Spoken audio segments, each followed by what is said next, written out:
Hello, everyone. There are some more seats here, so if you're standing at the back, do come and grab a seat.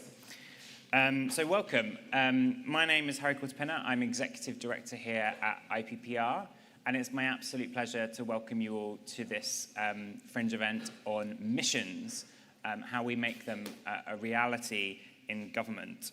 And Keir has been really clear that the mission-driven approach to government is at the heart of what is new and what is, he would probably use this word, but radical about the new Labour government. But there's still huge questions about how that works in practice. And there's a huge risk, Georgia, you can disagree with me on this, there's a huge risk that this is another gimmick, levelling up, etc., unless we take the idea of missions and really change the way that government works. And so the conversation that I want us to have here today is about how do we actually take the idea of missions and put them into practice in a way that deals with some of the inherent challenges of delivering real, meaningful transformation in this country. And I'm absolutely delighted that I have probably the two best people I can imagine to have this conversation with here today. So we have Professor Mariana Mazzucato, who has championed, popularized missions and really kind of pushed them onto the mainstream. I really genuinely don't think Keir Starmer would have announced 5 missions and a mission-driven government without the work that you've done. Going back to the entrepreneurial state, we'll forgive the fact you wrote it for Demos and not for IPPR. And I'm also delighted to welcome Georgia Gould, who has put some of this into practice already in Camden. With the help of Mariana. With the help of Mariana. And is now charged with putting it into practice in the Cabinet Office, no pressure.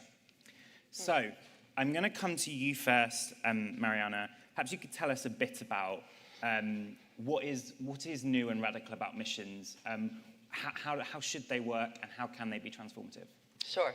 So first of all, great to see everyone. And I'm starting to think that Georgia and I should get a little VW bus and do a road show, because we find ourselves often on these stages together, precisely to kind of connect the theory and practice. And it's true that we worked together for 2 years, and for me it was a huge honor to work with her also because I live, and I have lived for 22 years in Camden Council, or in Camden. And so the first thing I think that we should do with missions is not just to smile and feel cozy and like, oh, how cool, we have a mission-oriented approach. Actually, it means doing lots of different things differently, doing government differently, doing business differently, and doing public-private partnerships very differently. So that should bring a level of discomfort, because anytime you need to create real change and not just use words, that should, create a bit of a problem, because status quo is easier than change. And second, it really requires a new way to frame the economy. So for too long, and I've kind of obsessed about this, but I'll just say it, for too long we have thought about the role of policy, whether it's local, regional, national, or global, as fixing different types of market failures. So yes, markets fail, we just heard about it in the previous panel, but if policy is designed in a reactive way and kind of in a depressing way, because it's worried, right? Like there's gonna be a failure, we need to do something to either preempt the failure or react ex post to solve that failure, then you're always going to be too little too late. It's literally designed to fail. Even when we think of financing gaps as though there's a hole that we throw money into, right? Instead of what? Instead of shaping and creating an economy, instead of fixing it to deliver for people and planet. So missions, for me at least, has always just been an example. It's not just about missions. Missions is an example of how do we actually shape an economy ex ante, really thinking through policy design, the governance and the remit of that institution which is in charge of that policy, but especially how it works with different partners.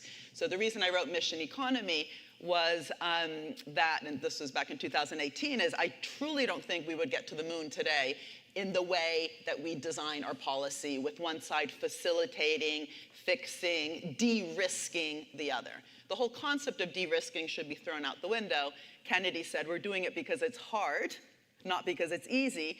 Doing something because it's hard is the opposite of facilitating, which from Latin and Italian means easy.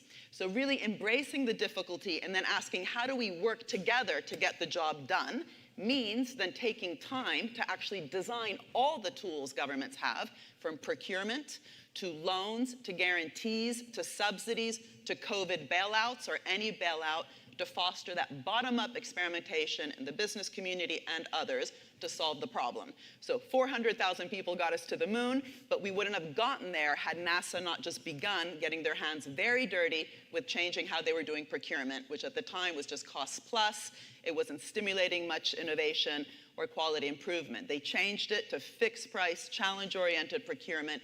Why? Because the goal was to the moon and back, but they had thousands of homework problems that had to be solved. What would the astronauts wear? How would they move? What would they eat? So consider climate change, all those problems. How do we move? What do we eat? What do we wear, right? So using outcomes-oriented procurement, and that's just an example because there's lots of other levers, procurement itself is about often 30% of a total government's budget, whether it's Camden or the national government. And so the pleasure of working with Georgia and her team was we got our hands dirty at that very local level with outcomes-oriented procurement, and the work we actually did was in adult social care, but also in the work we've done globally through the Institute for Innovation and Public Purpose, an institute I set up at UCL, which is actually a department, so we have our own teaching, which is fantastic.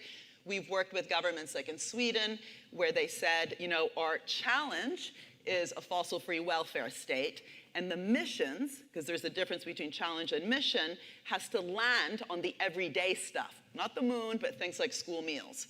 But if you just say school meals, as important as it was that Marcus Rashford defended school meals, it has to also become an innovation goal. So healthy, tasty, sustainable school meals means that it actually starts becoming part of your innovation budget. Because to deliver that, you need a change in the supply chain, in the way that the private sector is working with the school system. And perhaps the most important thing is that in order to do what I just said, not only is it intersectoral, right? So nutrition, materials, electronics, all those different sectors that got us to the moon or required for climate change, but also interdepartmental. So climate change is not just for the Department of Energy. Health and well-being is not just for the Department of Health. So missions require government to work in an interministerial way. And that school meal example I just gave was precisely one that had kind of agriculture, health, and education. And lastly, all this stuff about growth, growth is not a mission. Growth is the result if you get mission-oriented policies right. Why? Because again, all the quick examples I've just given require investment, innovation, training of the workforce. And this country is one of the lowest in the OECD for private sector investment. We're 28th. That's shocking, right? So getting the business sector actually to invest and innovate through conditionality, reciprocity, through outcomes-oriented procurement, not as a stick, but because we're goal-oriented and designing those policies to get the private sector basically to do its job, and the public sector to do its job, and together to do their job well, I think is the most exciting thing. And just think of all the things that happen along the way to the moon: camera phones, foil blankets, software, baby formula. These were not because we were obsessing about technology, like today, AI, quantum computing. These were solutions to problems.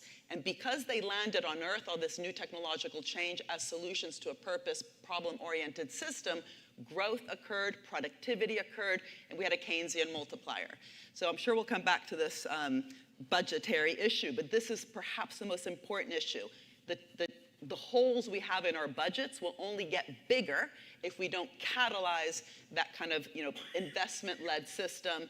And we need to link that kind of macro thinking of the debt with how do we actually catalyze public and private sector investment, which we have very low of both in this country. Thank you. Thank you, Mariana. I'm going to come and pick up on a few of those points in just a second, but I want to bring in Georgia at this point to say a little bit about, that's the theory and the kind of evidence that Mariana set out. How are you going about putting that into practice? And I'm interested both in your experience in Camden, but also how you're setting things up in government, in Cabinet Office and beyond, to try and drive those missions. Yeah, I'm a big believer in a missions way of working. I think I've seen in practice in my own work and in some of the other places around the world that Mariana's worked with, how transformative they can be in having a single purpose that get you over silos, that bring people together, that bring local, regional, national government together, that bring the private sector, public sector, and communities together. And if they're done well, and there is, the strength of commitment behind them, that everyone who works in local government, in the instance where we started is behind it, you start to see that people really believe them, and investment decisions start to link to the missions, and activity begins that you would never have imagined when you started that process. So we came to missions in Camden during COVID. So COVID obviously was a time of huge stress for the public sector, for all of us, terrible tragedies of the loss of life we were seeing. But it was also a time where we pulled together incredibly quickly over a common purpose. And government did things during COVID that would have taken years previously, and we did them in weeks, sometimes even days.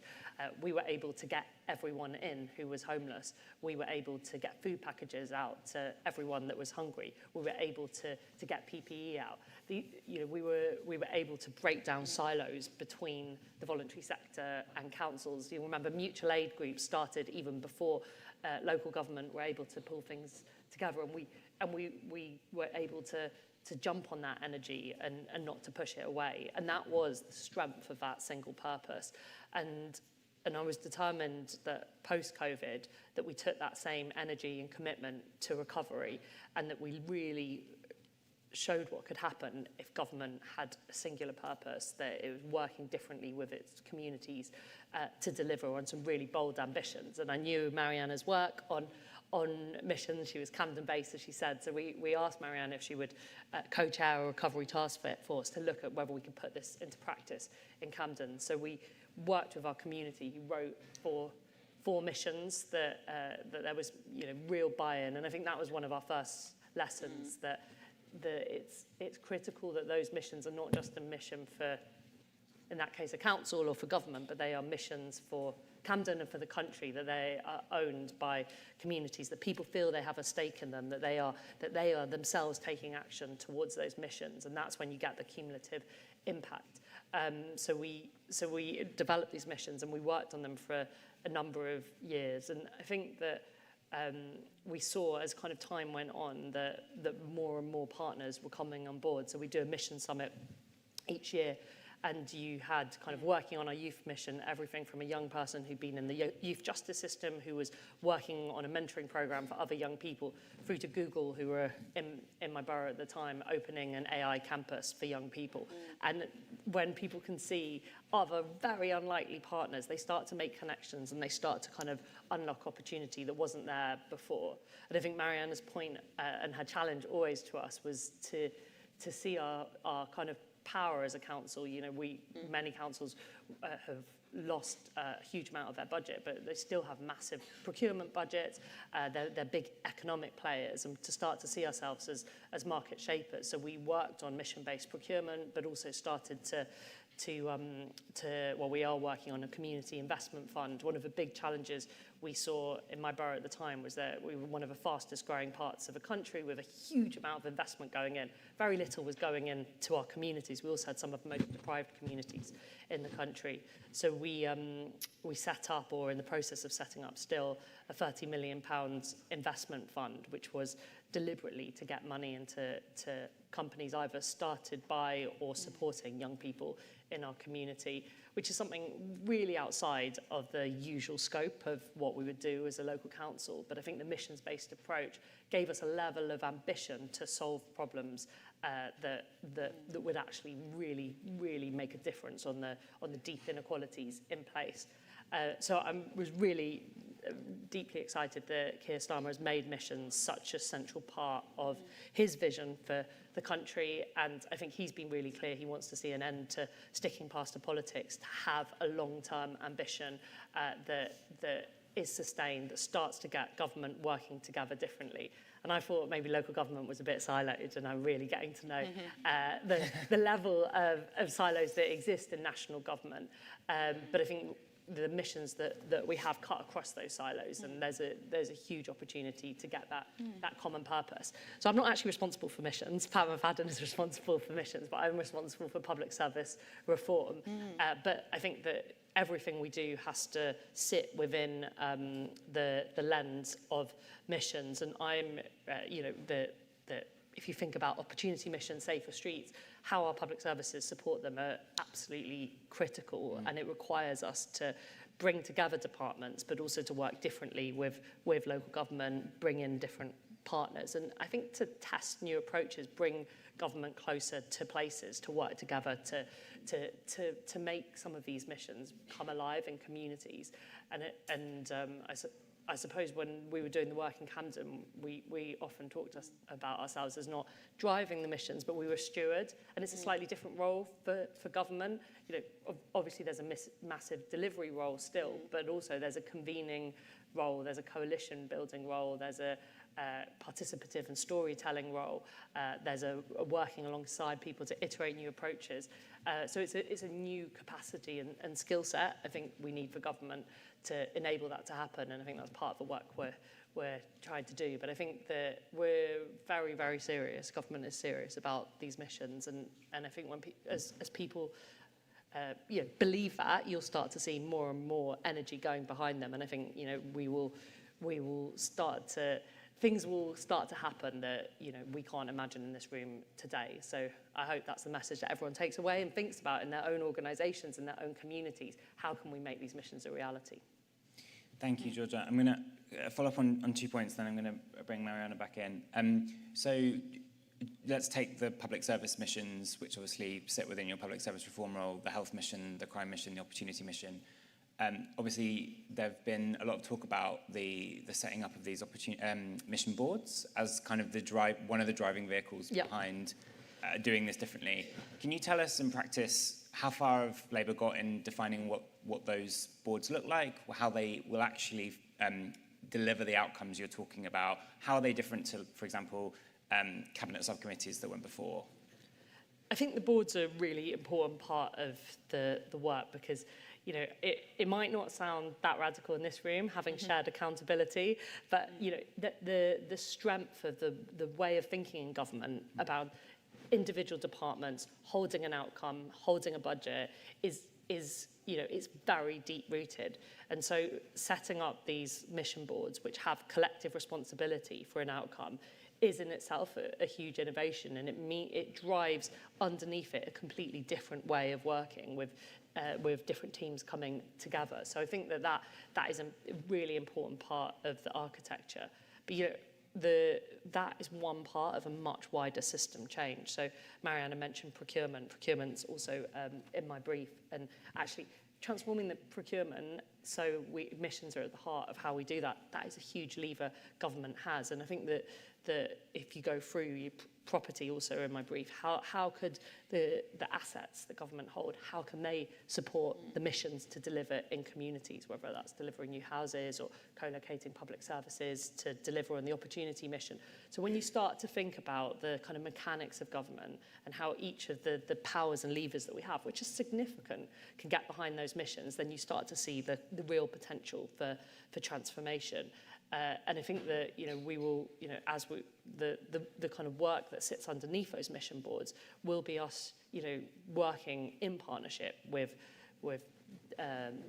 regional and local government, with community groups, with the private sector to bring some of this to life. And we cannot solve these challenges as government alone. We need these partnerships. We need a kind of portfolio of projects to make this real. So I think it's worth seeing the boards as kind of the architecture that sit behind a whole government approach.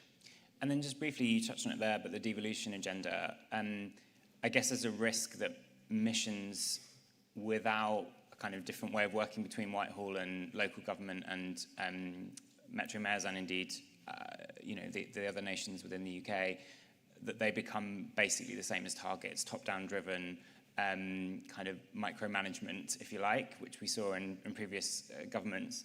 How are you thinking about the relationship between national and local government? I mean, are we going to see mayors on these national mission boards? Are they seen as part of this delivery architecture for getting the missions done?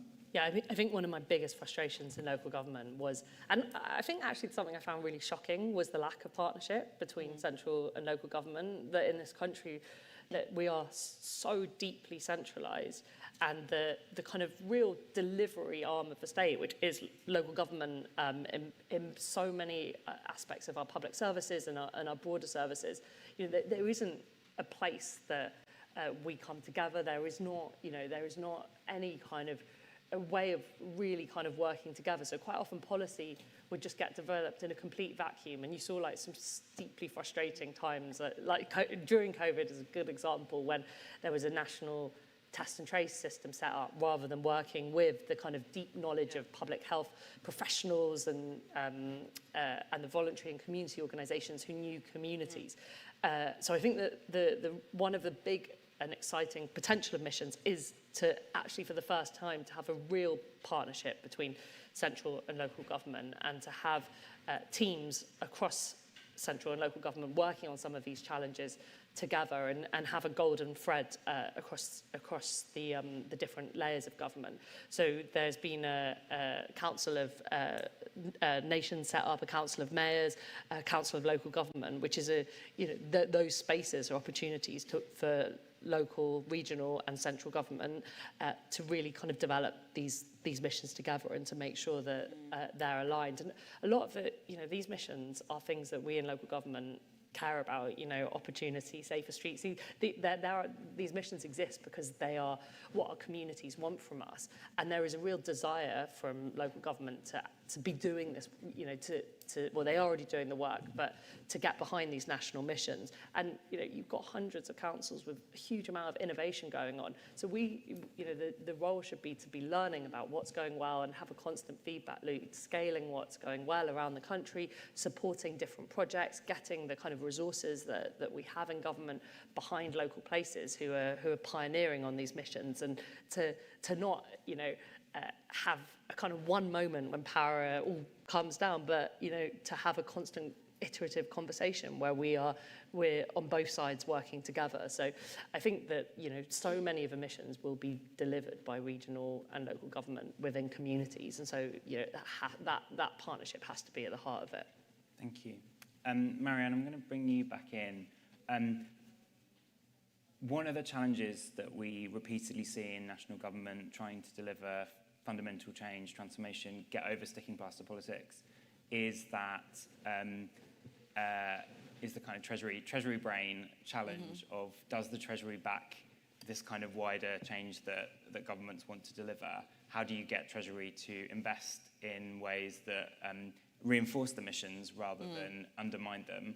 How would you like to see the Treasury shift its mindset and its ways of working in order to get mission-driven government to work? Sure, and I think I should begin by saying that my experience with missions, since actually working on them both globally but also with the UK government, began with Greg Clark's team when he was head of BEIS. And I can tell you that the problem was not just the Treasury, it was also BEIS. So it's much easier to just have, for example, with industrial strategy, a sector-based approach. In fact, at the time, there was 5 sectors that the government was obsessing about. It was automotive, aerospace, finance, the creative sector, and life sciences. I was like, to do what, right? Those are random 5 sectors that are probably lobbied their way up to call themselves top sectors, and probably asking for different favors, like certain types of tax policies, which the pharmaceutical industry in the UK has been lobbying for a long time. The patent box, one of the stupidest policies ever. Don't get me onto that. Any economist who knows anything about innovation does not support the patent box, but that was lobbied for by a sector that was considered a top sector. So you don't want top sectors, you want challenges, and that's what we worked on with Greg Clark. Actually, George Dibb, who's here, was at the Institute at the time before he went to IPPR. And so that's one of the biggest difficulties. How do we make sure we don't fall back into the sectoral route? And that's not something the Treasury tends to do. In fact, the Treasuries themselves sometimes don't like the sector route, but a challenge-oriented route, which means that every sector in an economy, those 5, but also digital, also nutrition, steel, and so on, change how they're operating. And change, by definition, means investment. And I think where the Treasury sometimes comes in and becomes a problem, and of course Treasuries and finance ministries are often where some of the bottlenecks happen, but not only, is that what they know, they sometimes don't implement, right? We all know that GDP is not a perfect measure, but actually, if you break down GDP into its different components, one of them is business investment, right? It's C plus I plus G plus X minus M. And investment in this country, as I've already said, is not only 28th in the OECD, but the lowest in the G7. So if missions work, And if we design them to work and don't fall down the sectoral route or don't confuse growth with the mission, whether it's a health mission or a net zero mission, growth again is the result, then it can actually catalyze, if it's designed properly, that kind of public-private, investment-led, innovation-driven relationship, which ultimately, if it happens, if we have the additionality in that sector, in other words, creating investment that wouldn't have otherwise happened, then lo and behold, that increases productivity. Productivity is the key factor driving, growth and GDP. So that, of course, is something the treasuries care about. Of course they care about GDP. It's also the denominator, right, of debt to GDP. So you might have some costs, and you will have costs because this requires investment.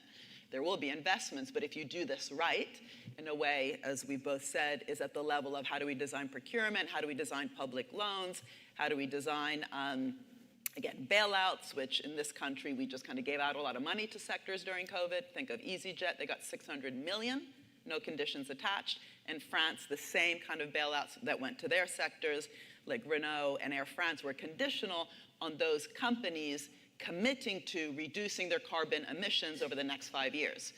They didn't have to do it right away because they needed the money right away, but there was a contract that required investment in exchange for a government loan. Similarly, in Germany, they have a very clear mission called Energiewende, and since they've had that, it has meant that their own public bank, the KfW, has made it conditional that the steel sector, for example, agree to lowering the material content of production to get €1 out of the government. That's why we have green steel in Germany. We don't have green steel here, right? So that idea of putting reciprocity around investment and innovation towards a goal will catalyze, again, productivity and growth. And of course the Treasury should care about that because they talk about these things all the time, the productivity gap and the growth gap.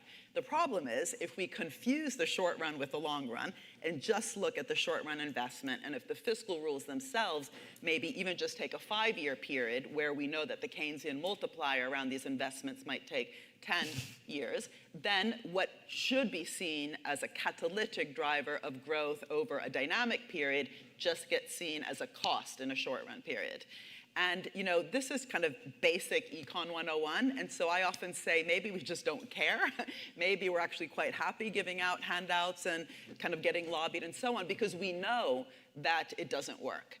And I think, that idea of actually putting a social contract, Heather was talking about labor, but it really, labor, capital, government, universities, which aren't government, but they're very important publicly funded institutions, really using this moment where emissions are kind of at the forefront of labor's policies to really kind of unpick how do we change the relationships between these different actors to be purpose and outcomes oriented?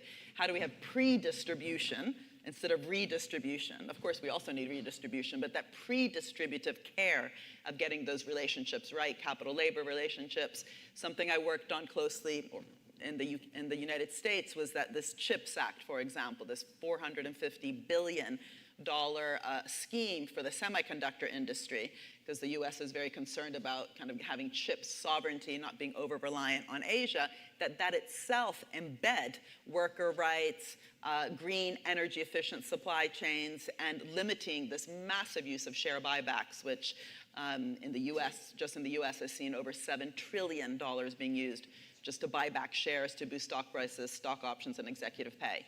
So again, really not just saying missions here, missions there, but using it as a way to really change how we do capitalism, but not in a utopian way, in the very concrete, bringing it down. And just to say that the two areas that Georgia talked about, there are these reports that we've written together with our teams, one on the outcomes-oriented procurement, one on the community wealth fund. But really, these are learnings that we have from also big global kind of experiments with this, and we sometimes get it wrong. So that idea of also experimenting, that's why I don't like de-risking, welcoming the underlying uncertainty of getting this right, requires kind of like a GovLab mindset. So it's not only that the missions should sit above any one ministry, but we need to allow the civil servants, in charge of this actually to test things out because they're not going to get it right away. Thank you, Mariana.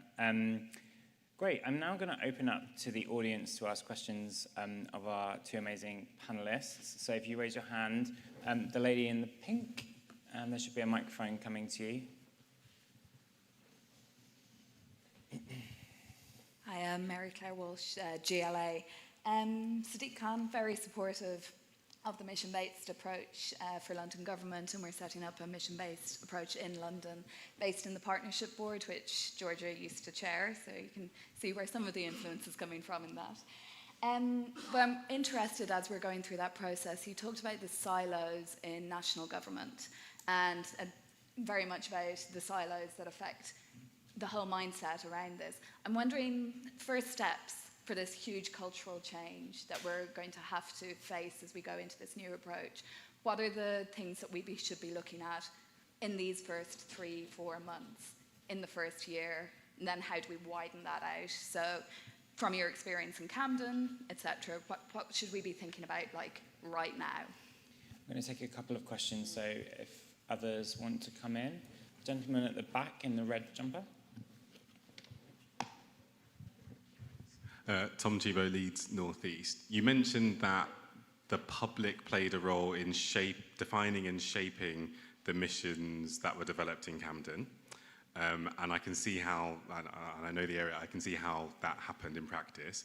Obviously, at a national scale, it's slightly different, and you can't run exactly the same kind of exercises across the whole country. So it'd be really interesting to hear your thoughts on how you can get stuff going and get buy-in to missions, whilst also ensuring that citizens have a meaningful say in shaping what they are. Great, and I'll take one more in this round. The lady in the green top, I think. Thank you very much. I'm Helen Dennis. I'm a councillor in Southwark. I have responsibility for new homes and homelessness and planning and lots of other things. I was just at a fringe event earlier where we were talking about homelessness and rough sleeping and reflecting on the Labour government's approach previously in 1997 when it came in, set up the social exclusion unit and all of the work there, which seems quite kind of reminiscent to me. And some of the stuff that we're talking about now, missional government, seems reflective of what was done then. I'd be interested in your thoughts, Georgia, particularly on particularly homelessness, temporary accommodation, all of the kind of cross-departmental issues there, and how we tackle that going forward, particularly because it doesn't actually sit that easily under any of the stated missions. So how do we deal with those things which actually aren't there at the moment and where we do need to see progress? Thanks.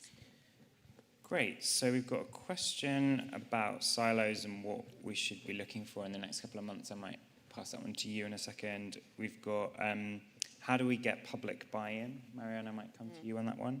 And then homelessness, I'm going to come to you on that, Georgia, and in particular, I guess there's a broader question there, which is what happens to the things that don't fit into those missions that are really important? But also, how do we stop everyone just tagging everything into a mission and saying it's a mission-driven thing?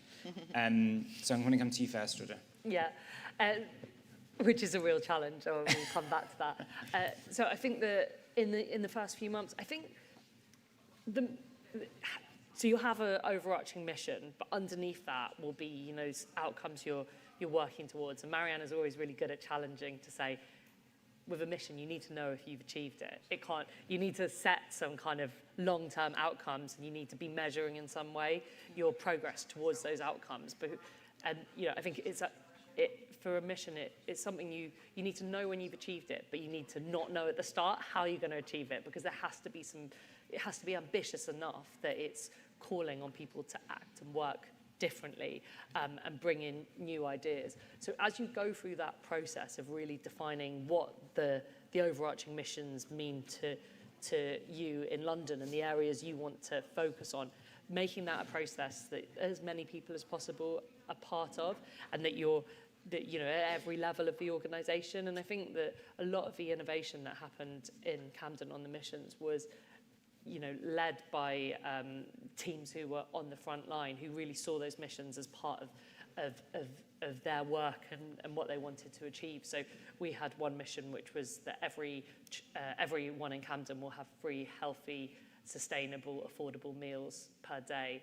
And somebody from our public health team set up a network of food organisations, and kind of that grew and grew till we were wrapping advice services around it, setting up food co-ops around the borough. So the kind of leadership needs to come from different parts of the organisation. So giving people the space, I think, to be able to develop their own projects and having and being relaxed about 1,000 flowers blooming, because if, as long as you have that kind of structure at the top, whenever you set it up, mission boards or you know, the structure that works for the GLA or the partnership board holding that mission, actually, you know, what you want is is for lots of different people to be trying lots of different things, and you to have a portfolio of projects, some that you're driving from government, but some that are being driven by other parts of the public sector or by communities. We had in Camden a mission fund that anyone could apply to if they had an idea that they wanted to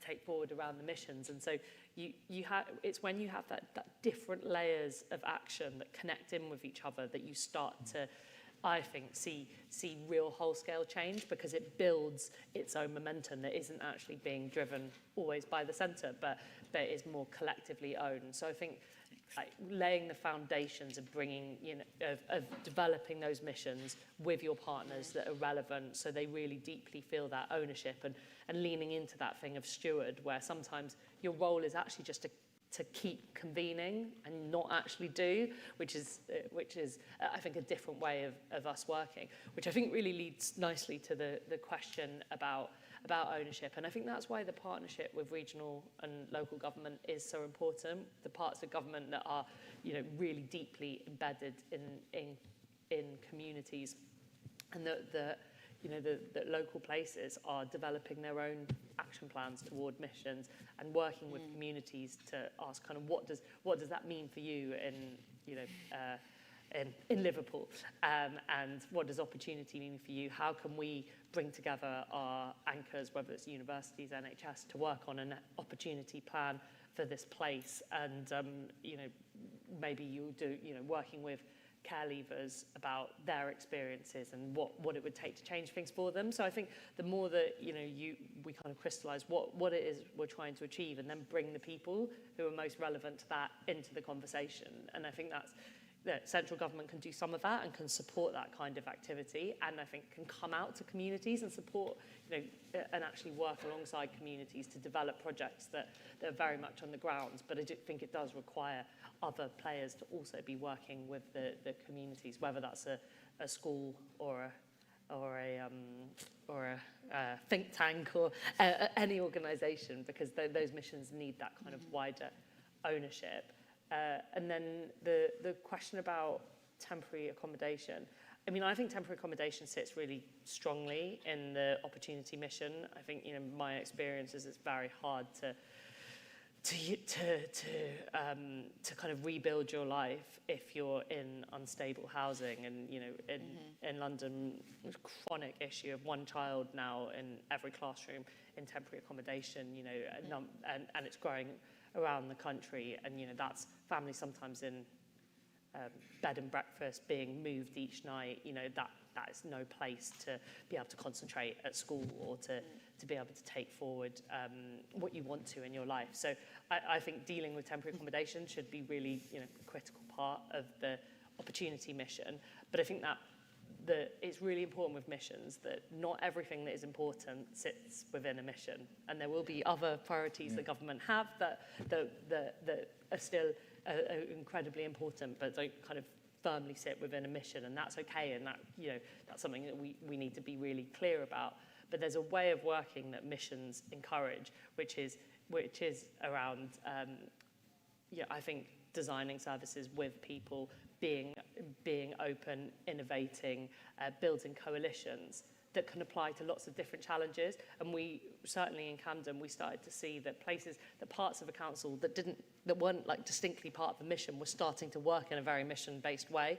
So I think that there are the kind of direct missions, and then there's a way of governing that I think is a really positive way that you start to see the spillover to other challenges. Thank you. Mariana, do you want to come in on any of those questions? Sure. I mean, on the silos, just to say that learning how to work between departments in a government requires training and kind of a cultural shift. And we have actually seen a fall in this country on building those kind of key public sector capabilities and capacity building, and this outsourcification, consultification of the civil service, which even the conservative Lord Agnew talked about during COVID. where he said, we're infantilizing government, and he was looking at all the money that had been spent on Deloitte, 1.5 million a day to do test and trace. Georgia mentioned test and trace before. So we shouldn't just kind of talk about these words like working out of a silo. We need to invest in the capacity and capabilities to do so. And I just read a book with my PhD student called The Big Con, how the consulting industry has indeed helped to infantilize government, but it's government's fault itself, right? If government allows itself to be consultified. So that's just, I think, an important point. Otherwise, we forget that this actually requires itself money, coming back to your treasury point. In terms of participation, it's so interesting always to get these global lessons, and some of my favorite experiences in recent years was having Georgia and her team on Zoom alongside the Colombian government, the Brazilian government, our friends in Barbados who are also— There's always the national governments and Camden Council. Yeah, Barbados is the size of Camden Council. But run by one of the most inspiring prime ministers in the world, Mia Mottley, who's in New York, where normally I am this week, but have prioritized the Labour Party conference over Climate Week in New York. Anyway, and what's so interesting is that lots of these challenges also around crime, right? When people's own lives, if you feel like your own life has no value because you haven't been valued, it's much easier to take someone else's life away. So really thinking about the social and economic determinants of crime, for example, but also what Heather, who I did my PhD with Heather, who was sitting in this chair at the same time, we were in the same cohort in New York, what she was talking about, where actually it was one of the questions I think that came to her. Why is it that you talk about Biden's great success, but then the people in many states don't actually attribute much to Biden, not because they're completely ideological and love Trump, they just haven't felt necessarily part of that. So we know that that really matters, right? So how do we actually not just communicate to people, but get people to really, not in a tokenistic way, participate in some of this mission setting, but also some of the evaluation. If missions aren't working, we should stop. So it's not just about having the DARPA or ADIA kind of organizations that are agile and flexible and mission-oriented. How do we allow people who are experiencing what is supposed to be good for them have a say when things aren't happening? So we should pivot away from missions that aren't working. And I think that participation, there's different parts of that, which is one, the design of the missions themselves, less important for the moon landing, very important for, say, a local net zero strategy, which will require so many different aspects of how we live our lives. You want people to have a say in that, and I learned so much from Camden.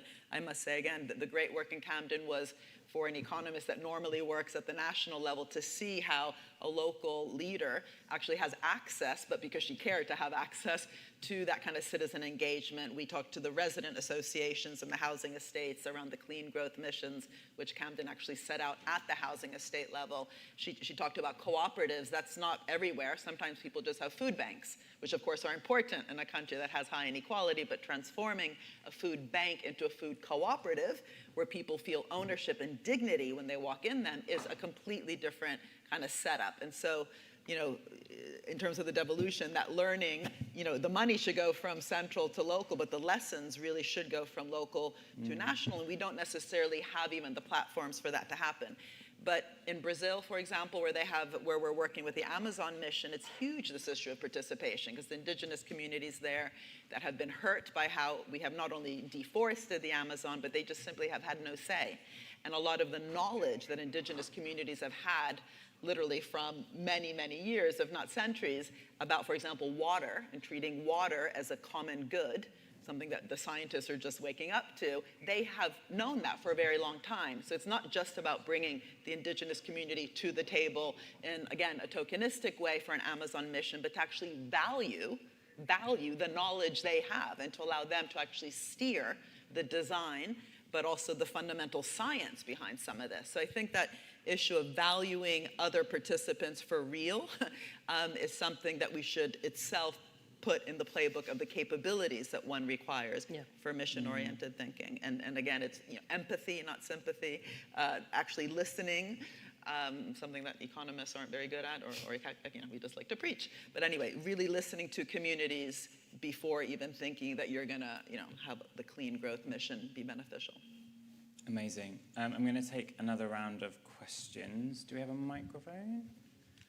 Yeah. The gentleman at the back just there. just with yes. Yes, Georgia talked about procurement, and obviously public sector is a massive procurer between its different arms. How long do you think it will be before the government's able to change the rules, so to speak, to, in effect, bring focus on the missions that we've got for government? Gentleman at the front here. Paul Drexler, where Science Meets Business, SCI, and the Felix Project, a project getting food to hungry people in London. Firstly, I think the mission-driven government is a brilliant concept with great potential. I think you have already got brilliant thinking by IPPR in the Power with Purpose report that was published earlier this year, and there's a lot of big changes in there, which are hugely predicated on what I think is the vital ingredient. You've got one of the best leaders London has ever had on the panel, and the great success is predicated on leaders everywhere rising to the challenge. So how do we get urgency into training people so they can inspire and lead and bring about the scale of change required to be successful? And finally, the lady in the red dress here. Hi, Sarah Russell MP. We obviously have a mission to build an NHS fit for the future, and obviously we've been talking at quite a high level here, quite conceptual terms. I was just wondering if you're starting to develop any thinking about how NHS reform, which is obviously a very hot topic, might sort of work within the mission structure. Thank you. So we've got a question about procurement and how long it's going to take to embed. I'll pass it on to you, Georgia. Leadership, maybe both panelists can speak a bit to that. NHS, I might just expand on that a little bit to say, I think one of the questions that underlies the public service reform agenda is what is it that's going to drive that improvement? Yeah. And historically, the story that the last Labour government told was it was going to be choice and competition and targets. Both of those had some impact, but also had quite a lot of negative consequences. What does a mission-driven government mean for the real drivers of improvement in the system? So, Georgia, I'm going to come to you first, and then I'll come to Mariana to round us off. So on procurement, I think there are two parts of it. In terms of like change we can make rapidly, the Procurement Act is going to come into force shortly. We've delayed that till February in order to revisit the national policy statement. And the Procurement Act asks the public sector, while doing procurement, to have due regard to that national policy statement. So I think the national policy statement is a real opportunity to ensure that the Procurement Act and public sector procurement as a whole is delivering on the mission. So that will be a kind of consultation. So very interested in people's views on how we best do that, but that's something we're very actively looking at. And the second part, and this is more relates to the work we did with Mariana, is how you do procurement. And actually, my experience in Camden and the work we did was that quite often we come to procurement with a very clear spec quite late in the process, and it doesn't really allow for innovation. But if you start a procurement process much further down the line, and you're procuring for an outcome, and you're doing work to shape the market around that outcome, then you allow for new coalitions, you allow for social enterprises, SMEs, voluntary sector organisations, and you allow for innovation. Now, there has to be a bit more of a risk appetite, but you do create within that way of doing things new products and ultimately save money. So I think there's both that we need to look at: how we do procurement and what are how we define social value and what are asked through procurement that fit in with the missions and supporting local growth plans. The point about training and capacity, I mean, I think this is absolutely massive, and we need what I've found in my work is you need a different kind of mindset and and capacity to deliver missions, one which has more people who are able to do human-centered design, able to work differently with communities. And that absolutely exists within the civil service, but I think we need to bring some of those people closer to those who are actually delivering public services on the front line to design new approaches together. So I think starting to think less about just a civil service and but actually a public sector workforce that includes local government and includes the rest of the public sector, and how we're designing and iterating policy together, I think has got to be part of how we do missions, and that would change the way that we support those people to work together. And your massive question. And then, sorry, I just stumped on at the end. On public service. We actually had a whole panel earlier about public service reform. But I'll say that I think what is essential to public service reform, and all of my experiences has told me this, is that we're designing public services around people. And people, when you talk to people in communities, they will talk about having to tell their story lots of times, having services that just look at the kind of bit of a person that service is responsible for, whether that's health or employment or social care. Whereas actually, obviously, people live in families and live in communities, and their lives are connected, and they want public services that see the whole person.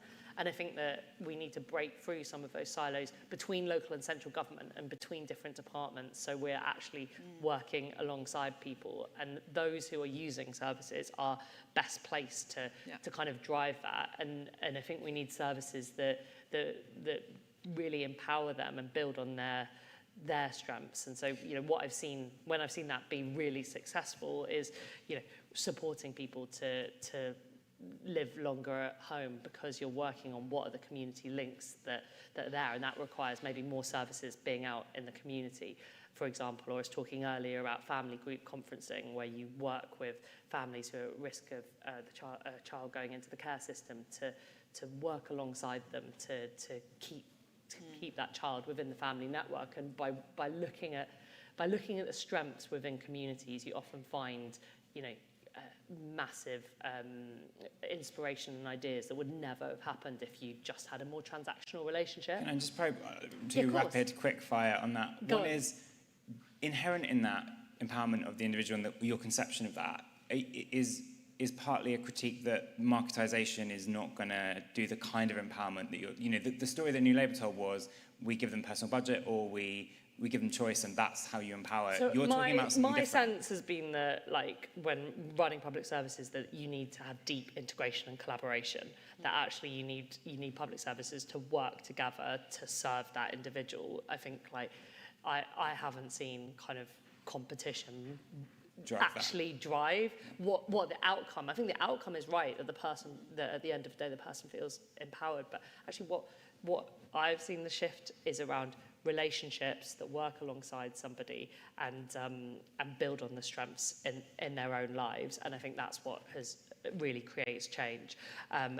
So that is focused on and accountability has to be part of that, but it is around kind of person-centered and integrated public services. Thank you.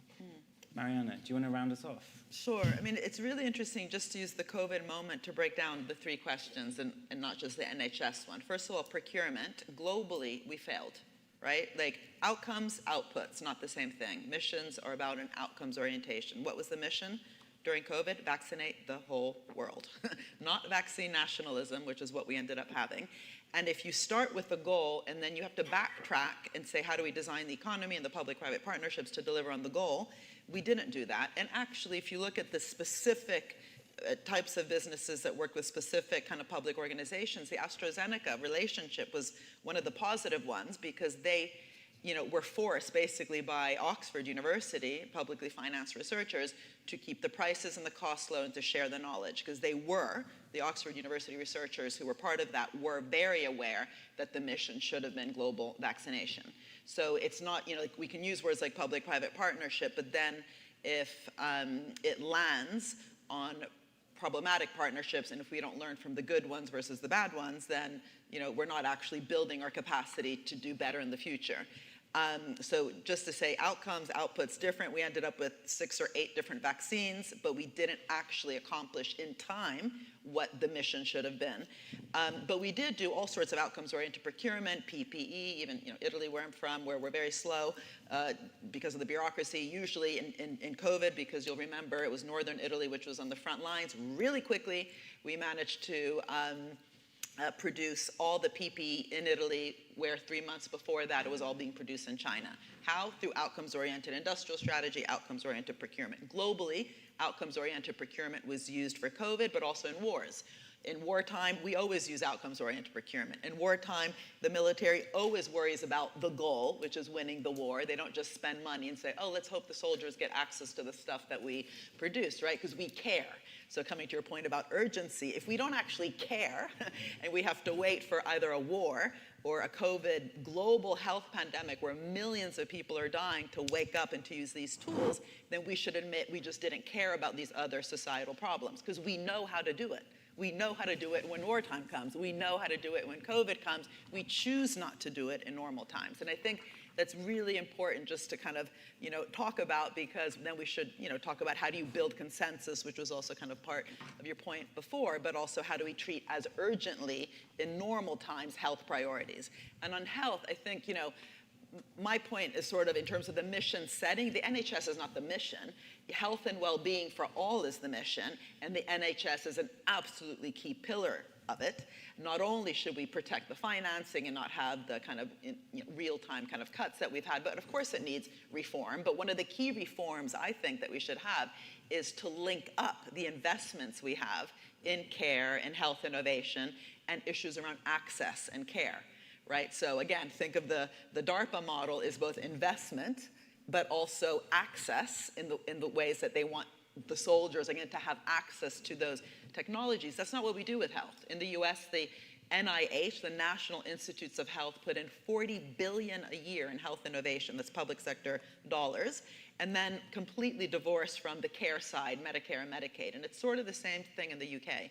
We have an NHS, which the US, by the way, doesn't. That's why I think we're a more civilized country, in the sense that we actually care to make sure that people have access to 21st century care. However, we haven't kind of aligned the health investments and the health care in kind of a unified way of thinking. And I think that itself, it's not so much a reform, it's just a different way of thinking, right? That this isn't just about kind of hospitals, it's about the research and the care being united so that the care concerns also inform the research, right? In that same way that I talked about with the vaccine. If you care to vaccinate the world, it will drive how you collaborate, how you innovate, how you structure the intellectual property rights system. Instead, what we have here is that NICE, NIC, has to kind of correct the market failure at the end instead of getting those conditions right from the start. But I can say, I have Italian citizenship, US citizenship, and British citizenship, and we should be defending the NHS kind of tooth and nail. I mean, I've benefited from it, having 4 children in this country, and I've only had positive experiences, but have also seen the stress, if you want, that it's been under in recent years. But that itself is a choice. And then picking up the mess of that afterwards, everyone's saying it's in crisis, it costs more to pick up the mess of a badly funded system. So just like with climate change, where we say the cost of inaction is greater than the cost of action, it's even more true for the health system. So getting it right and funding it properly, and also aligning the innovation side with the care side, I think, are very important. Thank you, Mariana, and thank you, Georgia. It's been a really rich conversation.